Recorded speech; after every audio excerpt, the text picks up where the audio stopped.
All right, guys, I have to make a video about the elephant in the room, or elephant in the organization. But before I start ranting, my Madden League is looking for new owners right now. This is the time of the year where like I focus on playing because the NFL is done, and you get your skills ready, you learn the rules and everything for the league, and you get yourself ready for the next Madden. So there's a lot of activity on the back end, just like there's activity on the front end, but they're different type of players. So if you're interested, the link is in the description. All right, on to the elephant the elephant in the organization. I think I made a Dak Prescott get the heck out of Dallas video just like every offseason now. And I wasn't going to make one this year because I didn't feel like making one this year because I don't feel any differently. I hadn't changed any opinions. I've said what I've said. If he wants any type of normal career, he needs to get out of Dallas. If he wants the support that like 31 of the quarterbacks get from their fan base, if he wants that type of support, he needs to get out of Dallas because he's not going to get it here. My wife was laughing at me because I told her exactly how this season was going to fold out. Even when Dak was, MVP talk, I said as soon as we lose in the playoffs, the entire fan base is going to turn on me. And the player family, that's a little extra stuff that I didn't look at, but I know that was going to be a massive turn on them, regardless of whose fault that was. Regardless. So I'm obviously a fan of his game. But I look at football differently. I don't look at football how the NFL sells it to you, like quarterback versus quarterback. I see 11 guys with coaching and all of that stuff, forming a team roster and all that kind of stuff. And what I saw from Green Bay, if that wasn't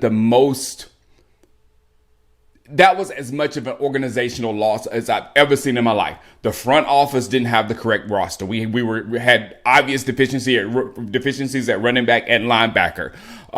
The offensive coaches didn't have the offense ready to play. The defensive coaches didn't have the defense in the best position for success. McCarthy didn't have Dak ready. Dak didn't have his receivers ready. CD Lamb's head wasn't there at the beginning of the game, and the defense they're actually still scoring on our defense because we never figured out how to stop them. So you can't win a football game. That's the bottom line. You can't win a football game if you can't stop the other guy. I don't care what anybody on your offense is doing. If you can't stop that other guy, you will not win. It's math. Sorry, still getting over what I was getting over. But after all of that, blame can go anywhere. After that game, only one person took the blame, and that was Dak Prescott.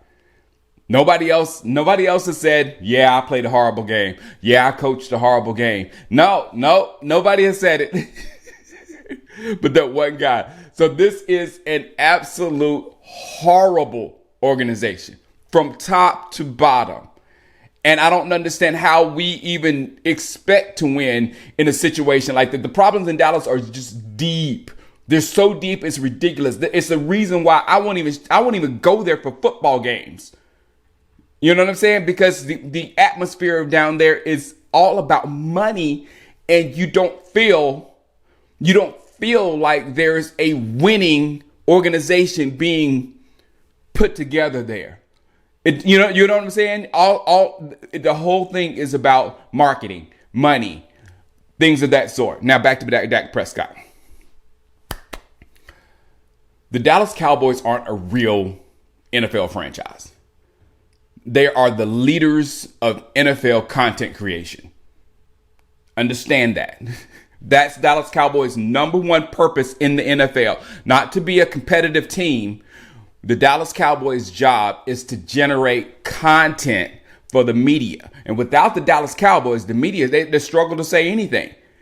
This family drama stems from it. I guarantee you, with the way Brock Purdy played the other night, I can guarantee you there's family members of the 49ers that was talking trash about Brock Purdy during that game, but it don't generate clicks. It don't generate dollars, so there's no reason to follow up on it.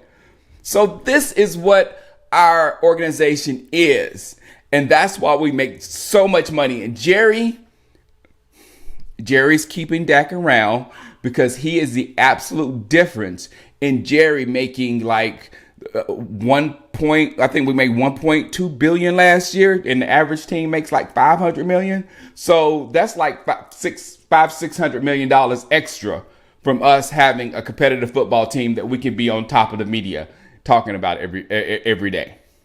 So paying for Dak, that 60 million, that's nothing for a bottom feeder billionaire like Jerry Jones. It's nothing. So, I mean, Dak is a very smart investment for Jerry Jones. And the more controversial he is, the more money can be made off talking about him. I mean, we are in the conference round. Let me let her in. We're in the conference round of the playoffs. We're in the conference round of the playoffs. And Dak Prescott talk has taken over the week. That's money. That's money. Trust me, I know. So we're stuck. Everybody wants to gut the franchise, including me. I would love a nice gutting. However, we will be probably more like the Carolina Panthers if we gut this franchise than the Houston Texans. We're going to go get a retread coach, and Jerry and Steven will run the roster and all that kind of stuff, and we'll try to piece together something, and it won't work like it's not working in Carolina. That's more the plan. We're not going to be like Houston and go and draft a quarterback high and get a young coach that's new in the league, that's doing young, fresh things and all that kind of stuff. We're not going to be that franchise. So, I mean, we want to be that franchise, but we're just not going to be that franchise because that franchise is not guaranteed money. The franchise that we have right now with Dak Prescott is guaranteed money.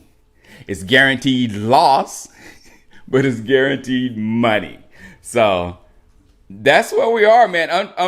Unfortunately, for whatever reason, I know some of your reasons is totally different than mine, but we're stuck with Dak Prescott. He's going nowhere. And I'll tell you right now, the Dallas Cowboys, we're not going to win because as an organization, it's not our focus, and we don't know how. We don't know how to win. I mean, you can forget that. I know it was 30 years ago, but they forgot how to go to the moon. The Cowboys can forget how to win, and they did. So all this family drama and all this kind of stuff, it's just noise. It's just noise generating revenue. And it's destructive noise. It's damaging noise, and it's noise that will not help us get toward a championship of a Super Bowl. It's going to actually hinder us in a major way. In a major way. So all of this just makes winning a little bit tougher. And the only thing that comes to my mind as a Dallas Cowboy fan is the word embarrassing. This whole thing, embarrassing. All right, guys. I'll let you. Peace.